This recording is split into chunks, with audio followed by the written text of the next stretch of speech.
Маалыматтарга ылайык, Ноокат районунун тургуну Жаркынай Төлөнованын жүрөгүнө тез арада операция жасоо керек болчу. Саламаттык сактоо министрлигинин алдындагы жүрөк хирургиясы жана органдарды трансплантациялоо илимий изилдөө институтунун дарыгерлери бейтаптын ден соолугун 200 000 сомго баалап, Түркиядан келген доктурларга операция жасатып берүүнү убада кылат. Бирок операцияны баштаар алдында дарт өөрчүшүп кеткенин айткан түрктөр денеге бычак тийгизүүдөн баш тарткан.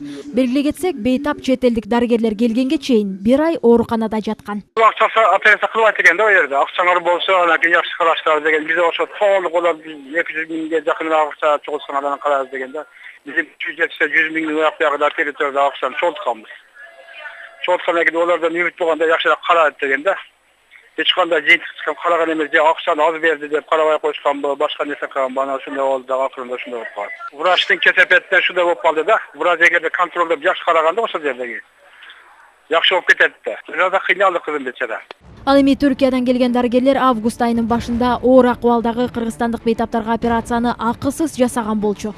Процесс кезек күтүү менен коштолгондуктан аталган мекеменин дарыгерлери ортодон акча жасап алууну көздөп, бейтаптан пара сурашкан. Түрк дарыгерлери баш тарткандан кийин операциянын ийгиликсиз аякташына көзү жеткен доктурлар алган парасын кайтарып берип жаткан жеринен Ички иштер министрлиги тарабынан кармалды.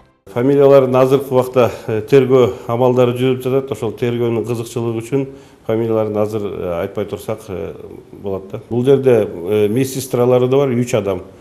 Заведующий поликлиника бар и бир зам директору бар да. Паракорчулук беренеси боюнча иш козголду. Күнөөлөр баардык далилденгенден кийин 15 жылга чейин соттолот. 30 жашка эми гана чыккан бейтап Бишкектен Ошко бараткан учурда жолдо каза тапкан. Анын артында 3 баласы калды.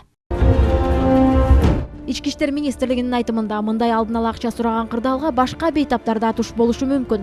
Мындан улам алар 26 64 41 жана 26 63 84 ишеним номерларына кайрылса болоорун айтат. Окуя боюнча Саламаттык сактоо министрлиги төмөнкүдөй пикирди билдирди. Ошол кишилер бизде кийин иштейби дегендерди биз өзүбүз беребиз. Азыркы учурда атайын Саламаттык сактоо министринин атайын указаниясы менен комиссия түзүлдү.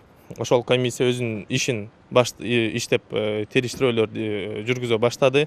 Азыркы учурда ошо Саламаттык сактоо министрлиги тарабынан бул көйгөйгө аябай кылдат мамиле жасалып, ошол багытта азыркы учурда ошо Саламаттык сактоо тармагында иш жүргүзүлүп келатат.